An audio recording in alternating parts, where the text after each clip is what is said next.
Hello दोस्तों, स्वागत है आपका हमारे यूट्यूब चैनल कंपटीशन क्लासेस में।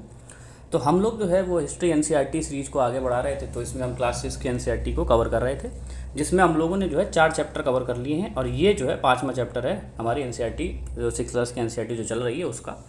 तो इसमें जो है हम लोग क्या करने वाले हैं, तो इसमें हम लोग देखेंगे कि अब जो है किंगशिप जो है किस तरीके से डेवलपमेंट हो रहा है हमारे भारत में। अभी तक हमने देखा कि जो है पहले आदिवासी समाज था, उसके बाद जो है एग्रीकल्चर का डेवलपमेंट हो रहा है, तो थोड़े थोड़े सोसाइटीज़ में लोग बन के रह रहे हैं और फिर जो है जन समूह में लोग रह रहे हैं। लेकिन अब जो है ना वो राजा का कॉन्सेप्ट निकल के सामने आएगा और जो है किंगडम बनना अब चालू हो जाएंगे। तो किस तरीके से किंगडम बनेंगे तो वो देखना है। और यहाँ पे कई तरीके के जो है यज्ञों का आयोजन होगा, तो वो कौन से यज्ञ हैं, कौन करवा रहा है, इस तरीके से हम लोग देखेंगे, ठीक है ना।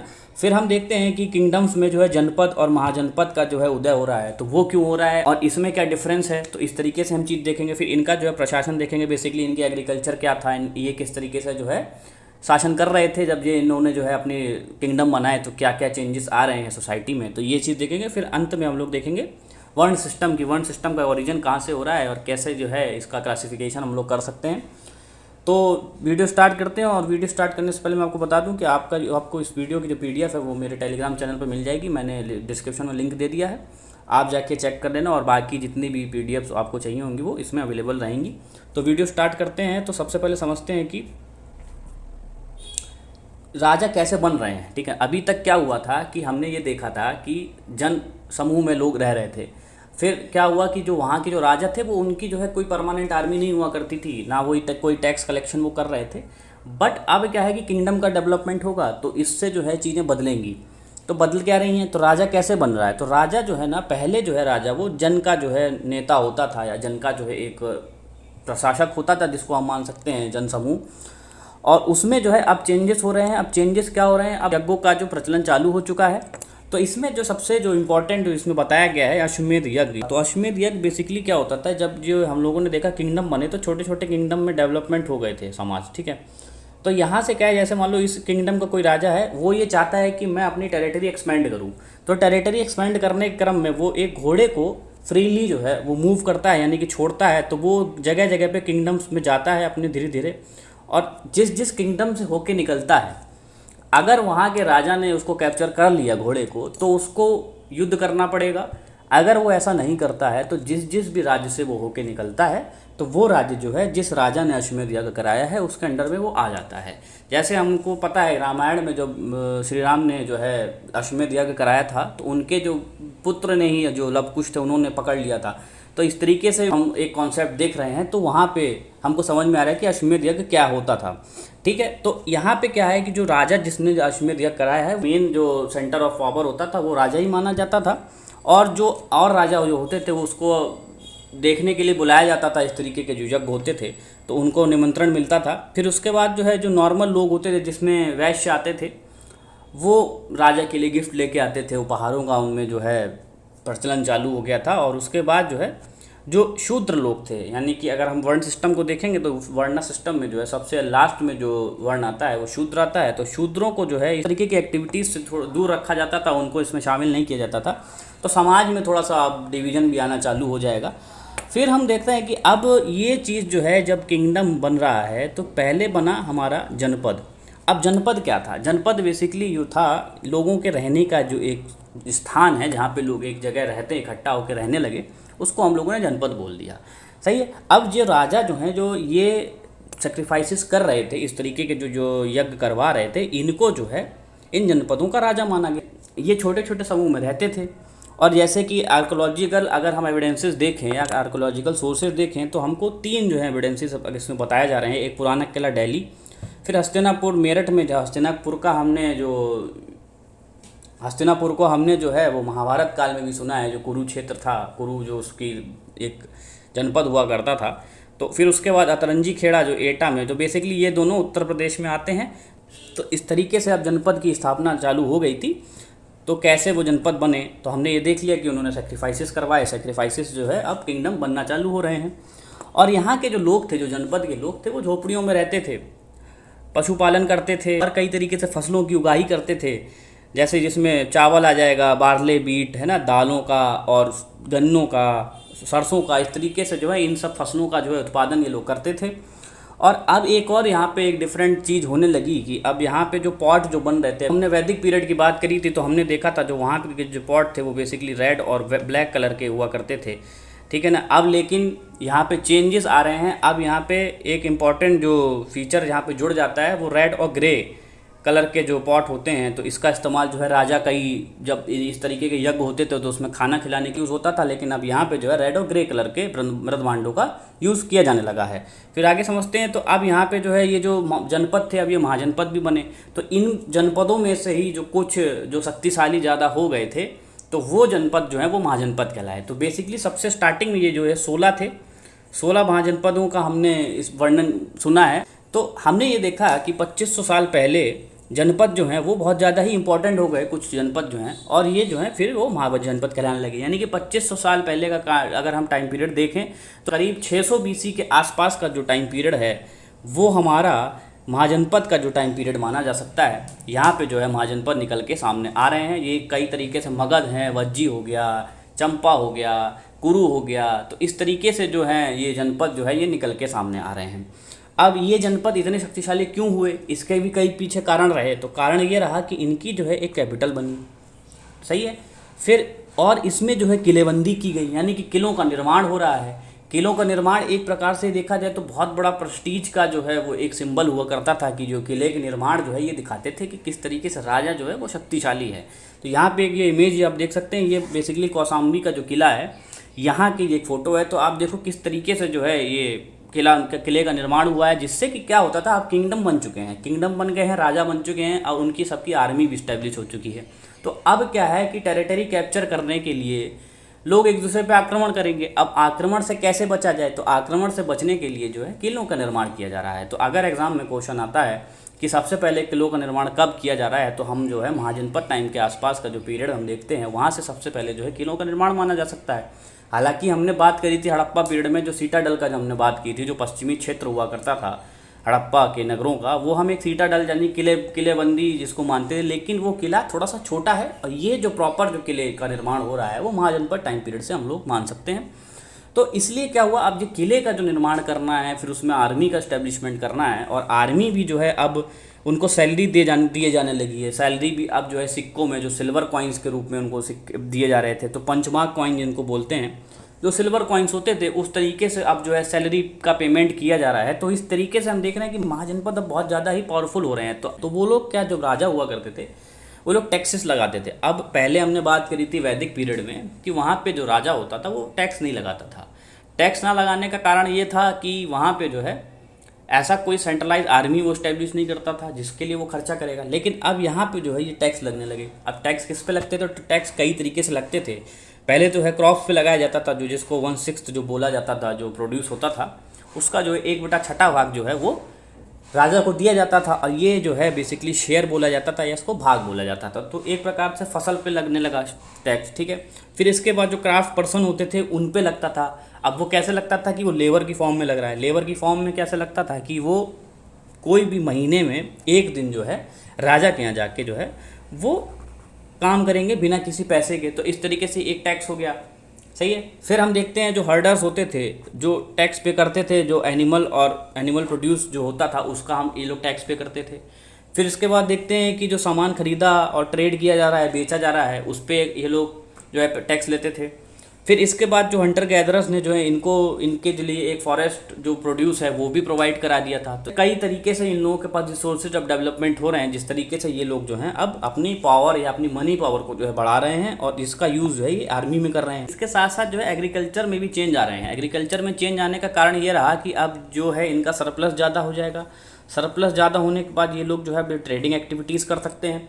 ट्रेडिंग एक्टिविटीज़ से क्या होगा कि इनके जो है रिलेशन जो है वो और देशों से बनेंगे या और कंट्रीज से बनेंगे, सही है ना। तो इससे क्या होगा कि पैसा आएगा। और तो यहाँ पे क्या हो रहा है, एग्रीकल्चर में चेंजेस हुए हैं। एग्रीकल्चर में क्या चेंजेस हुए हैं कि 2 चेंजेस बेसिकली मेजर माने जाते हैं। पहला जो है आयरन का जो है यूज़ होने लगा था खेती में। यानी कि अभी तक क्या था, हम लोगों ने देखा हंटर गैदरर्स के टाइम में या हड़प्पा तक टाइम में हमने ये देखा था कि लकड़ी का जो है हलों का यूज़ किया जा रहा है, लेकिन अब जो है लोहे के हलों का इस्तेमाल यहाँ पर चालू हो चुका है। तो लोहे ने ना थोड़े अंदर तक जो है खोदना चालू कर देता, तो जिससे कि फसल उगाना थोड़ा सा आसान हो रहा था। और दूसरी चीज़ ये है कि अब ये लोग जो हैं सीधे धान के जो है उगाई कर रहे थे। पहले अब क्या होता था कि बीज डाल दिए जाते थे, लेकिन अब जो है सीधे धानों की जो है रोपाई की जा रही है, जिससे कि अब जो है एग्रीकल्चर का जो विस्तार है वो बढ़ रहा है, जिससे कि उनके पास जो है सरप्लस आना अब चालू हो जाएगा। और इसमें एक और इम्पॉर्टेंट चीज़ यहाँ पे ये समझना कि हमने पिछले चैप्टर में बात करी थी दास और दस्यु की, जो कि हमने आगे बोला था आपको कि वो स्लेब बन जाएंगे। तो यहाँ पे भी एक चीज़ निकल के आती है कि इनका भी जो अब यूज़ जो है ये खेती में कर रहे हैं, जिससे कि प्रोडक्शन बढ़ाने के लिए मैन पावर अब जो बढ़ रही है, सही है। अब ज़्यादा लोग काम करेंगे तो वहाँ पे जो है ज़्यादा हैंड होंगे तो ज़्यादा काम हो सकता है, ज़्यादा अच्छे तरीके से खेती की जा सकती है। और इसके बाद जो है एग्रीकल्चरल लेबरर्स का भी यूज़ किया जाता था, जिनको जो है कर्म काराज बोला जाता था। अगर एग्ज़ाम में क्वेश्चन आता है तो इससे रिलेटेड, क्योंकि आजकल टर्मिनोलॉजीज बहुत पूछी जा रही है कि कर्म काराज जो है बेसिकली क्या होते थे, तो यहाँ पे जो है एग्रीकल्चरल लेबरर्स की संज्ञा में जो आते थे उनको हम लोग कर्म काराज बोलते थे। तो इस तरीके से हम देख रहे हैं कि यहाँ पे एग्रीकल्चर जो है इस तरीके से चेंज हो रहा है, जिससे कि बहुत ज़्यादा फ़ायदा हो रहा है। और ये जो है इनकी इकोनॉमी, जो महाजनपद की जो इकोनॉमी है ये एक्सपेंड हो रही है। एक्सपेंड होने के साथ साथ इनके पास पैसा आ रहा है, और ये पैसे का यूज़ जो है बेसिकली अपनी आर्मी स्टैब्लिश करने के लिए, किलों का निर्माण करने के लिए कर रहे हैं। तो यहाँ पे हमने सारे इंटीग्रेटेड जो कारण हैं, क्योंकि सब कारण कहीं ना कहीं से इंटरलिंक है, अगर आप इसको इंटरलिंक करके चलोगे तभी आपको समझ में आएगा। तो फिर यहाँ पे हमने ये देख लिया। फिर इसके बाद यहाँ पे दो इंपॉर्टेंट जो महाजनपद का जो जिक्र किया गया है, पहला यहाँ पे मगध हो जाएगा, दूसरा यहाँ पे बज्जी हो जाएगा। तो इसमें हम देखते हैं कि हालांकि ये दोनों हैं महाजनपद ही, लेकिन इसमें क्या डिफरेंसेस हैं। तो सबसे पहले बात करते हैं मगध की। तो ये जो है महाजनपदों में सबसे ज़्यादा शक्तिशाली बन के आएगा, और ये करीब 200 साल के भीतर ही जो है एकदम से इतना शक्तिशाली हो जाएगा कि बाकी जितने भी महाजनपद है उनको जो है उनसे ज़्यादा शक्तिशाली ये बन के निकल के आता है। तो इसकी जो कैपिटल है बेसिकली राजगिरी मानी गई, और उसके बाद जो है पाटलिपुत्र, दोनों बिहार में है। राजगीर, जिसको आज राजगीर बोला जाता है प्रेजेंट डे में, और पाटलिपुत्र यानी कि पटना का जो क्षेत्र है वो इसका जो है राजधानी हुआ करती थी। लेकिन अब यहाँ पे एक चीज़ प्रश्न उठता है कि मगध ही क्यों इतना इंपॉर्टेंट हो गया। जब हमने बात करी कि हमारे पास जो है 16 महाजनपद हुआ करते थे, तो उसमें से मगध इतना इंपॉर्टेंट क्यों हो रहा है, इसके पीछे कारण इसका जोग्राफिकल लोकेशन है। अब वो क्या है, तो बेसिकली यहाँ पे जो है गंगा नदी और सोन नदी का जो क्षेत्र है ये मगध का क्षेत्र माना जाता है, जिससे कि लैंड फर्टाइल है। लैंड फर्टाइल होने के साथ साथ यहाँ पे ट्रांसपोर्ट एक्टिविटीज़ बढ़ जाती हैं। उसके बाद जो है वाटर सप्लाई अच्छी हो जाती है यहाँ पे, और यहाँ पे जो है लैंड, मैंने अभी बताया, फर्टाइल हो जाती है। इससे क्या हो रहा है कि एग्रीकल्चर को जो है बहुत सपोर्ट मिल रहा है। एग्रीकल्चर सपोर्ट होने का मतलब वाटर सप्लाई अच्छी हो जाएगी। वाटर सप्लाई अच्छी होने का वजह से जो है इरिगेशन अच्छा होगा। इरिगेशन अच्छा होगा तो एग्रीकल्चर अच्छा होगा। एग्रीकल्चर जब अच्छा होगा तो सरप्लस बढ़ेगा। सरप्लस जब बढ़ता है तो सरप्लस बढ़ने के साथ साथ ट्रेडिंग एक्टिविटीज़ बढ़ेंगी। ट्रेडिंग एक्टिविटीज़ बढ़ेंगी तो मनी आएगा, पैसा आएगा इनके पास। पैसा आने के साथ साथ जो है ये इस पैसे को जो है आर्मी में लगाएंगे, ठीक है, किले में लगाएंगे। तो इस तरीके से आप समझ सकते हैं कि ये जो क्षेत्र है इसलिए इतना इम्पोर्टेंट हो जा रहा है, ताकि क्योंकि यहाँ पे दो इम्पॉर्टेंट रिवर गंगा और सोन नदी जो है यहाँ पे बह रही हैं, जिसकी वजह से इसका क्षेत्र जो है वो फर्टाइल हो जा रहा है। इसलिए मगध जो है इतना इम्पॉर्टेंट हमारे लिए हो जाता है। इसको हम आगे भी पढ़ेंगे। इसमें कई डायनेस्टीज़ आई हैं, जिसमें मौर्य डायनेस्टी एक सबसे बड़ी डायनेस्टी मानी गई, जिसमें चंद्रगुप्त मौर्य और चाणक्य ने मिलकर जो है नंद डायनेस्टी को हरा के वो इस पर रूल करते हैं। तो इस तरीके से हम देखते हैं कि क्यों इतना इम्पॉर्टेंट यहाँ पर ये एरिया हो जाता है। और इसके बाद जो है यहाँ पे एक सबसे इम्पॉर्टेंट जो चीज़ थी, आयरन माइन के जो है यहाँ पे साक्ष्य मिलते हैं, जिससे कि जो है यहाँ पे जो है इनके जो टूल्स होते थे, इनके जो वेपन्स होते थे, ये बहुत ही ज़्यादा मजबूत हुआ करते थे, जिससे कि युद्धों में भी इनको बहुत फ़ायदा होता था। अब यहाँ पे एक तरीके से आप समझ लो, एक आप लकड़ी से लड़ रहे हो, वहीं आपको अगर लोहे के वेपन दे दिए, भाला दे दिए, तलवार दे दिए, तो कौन जीतेगा? तो ऑब्वियस सी बात है तलवार ही जीतेगी। फिर इसमें जो इंपॉर्टेंट रूलर रहे वो अजातशत्रु, बिंबिसार, महापद्मनंद, ये सब इंपॉर्टेंट जो रूलर रहे वो मगध के रहे। अब एक और यहाँ पे जो किंगडम है वो बेसिकली बज्जी है। अब इसमें और मगध में क्या डिफरेंस है, तो बज्जी का जो कैपिटल है वो वैशाली बिहार में मानी गई है, और इसमें जो है डिफरेंट फॉर्म ऑफ गवर्नमेंट मानी गई। यहाँ पे क्या था, मगध में एक राजा हुआ करता था जो कि पूरा रूल करता था, लेकिन यहाँ पे जो है जो बज्जी में जो है गण हुआ करते थे, संघ हुआ करते थे। अब ये गण और संघ क्या है, बेसिकली गण संघ कई राजाओं का समूह हुआ करता था, जिसमें कई सारे राजा एक साथ मिलके जो है डिसीजन लिया करते थे। और जो पहले जो रिपब्लिक का जो गठन होता है वो बज्जी में हम लोगों को देखने को मिलता है।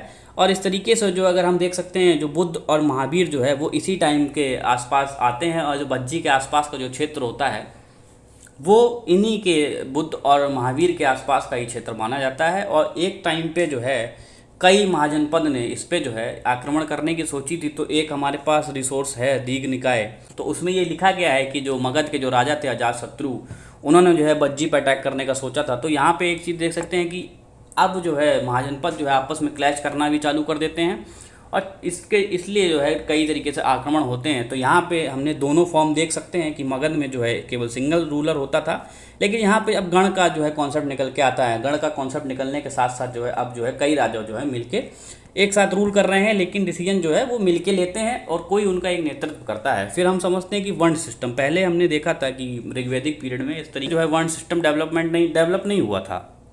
लेकिन अगर हम लेटर वैदिक पीरियड की बात करते हैं तो लेटर वैदिक पीरियड में जो है वो वर्ण सिस्टम डेवलपमेंट हो जाता है। लेटर वैदिक पीरियड में बाकी के जो हम लोगों ने जो वेदों की बात करी थी, अथर्ववेद, सामवेद, यजुर्वेद, वो आते हैं और उन्होंने जो है इस तरीके से जो है अब कॉन्सेप्ट निकल के आ रहा है 4 वर्णों का। तो 4 वर्ण बेसिकली जो है जो प्रीस्ट हुआ करते थे उस टाइम के, उन्होंने जो है समाज को 4 वर्णों में बांटा, जिसमें है ब्राह्मण, क्षत्रिय, वैश्य और शूद्र। तो ये जो है बेसिकली कई तरीके से डिफरेंट काम करते थे और काम के बेसिस पे इन लोगों को वर्णों में बांट दिया। तो ब्राह्मण जो है बेसिकली पूजा पाठ कर्मकांड कराते थे, यज्ञों का जो है आयोजन जो है वो ब्राह्मणों द्वारा होता था। फिर हम क्षत्रिय की बात करें तो क्षत्रिय बेसिकली युद्ध करते थे, जो राजा होते थे वो क्षत्रिय में आते थे और ये भी प्रकार से यज्ञ करवा सकते थे। फिर वैश्य जो होते थे वो तीसरा वर्ग होता था, ये मुख्य रूप से खेती और व्यापार जैसे एक्टिविटीज़ में लिप्त रहते थे। ये 3 वर्ण यहाँ पे हमने बात कर ली। और चौथा जो वर्ण होता था वो शूद्र होता था। तो शूद्र बेसिकली जो है सबसे निम्न तबके का जो वर्ग होता था और इसको जो है बेसिकली एक अस्पृश्यता का जो है एक संकेत मान सकते हैं। और वुमेन यानी कि जो महिलाएं हैं वो भी इसमें आती थी और शूद्र भी इसमें आते थे। तो बेसिकली जो है जो वर्ग जो है जो वर्ण जो है वो यज्ञ कर सकता था, वो ये शुरुआत के जो 3 वर्ण हमने बताए, ब्राह्मण, क्षत्रिय, वैश्य, ये जो है यज्ञ की एक्टिविटीज़ में शामिल हो सकते थे। लेकिन जो है शूद्र जो है और महिलाएं जो हैं वो यज्ञ की एक्टिविटीज़ में शामिल नहीं हो सकती थी। तो एक प्रकार से उनको एक अछूता माना गया समाज में कि वो जो है यज्ञ जैसी जो है एक्टिविटीज़ में शामिल नहीं हो सकते हैं।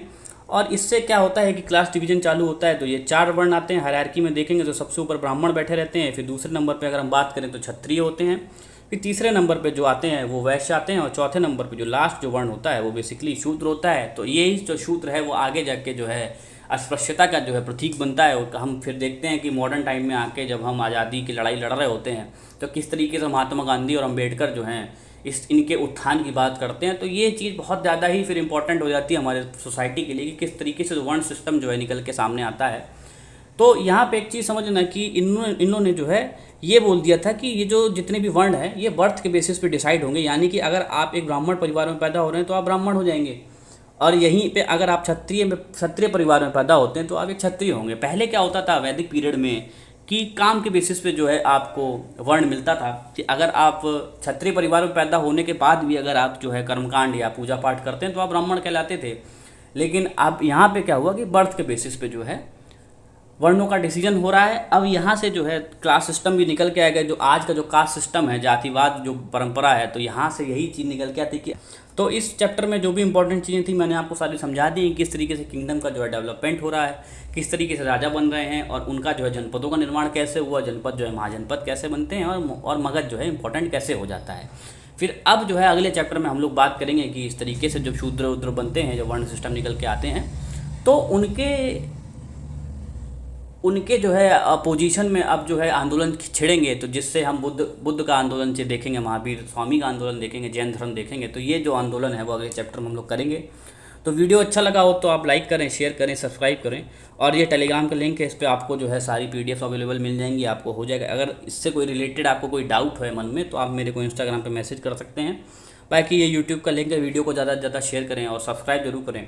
मिलते हैं नेक्स्ट वीडियो में। Thank you so much, bye.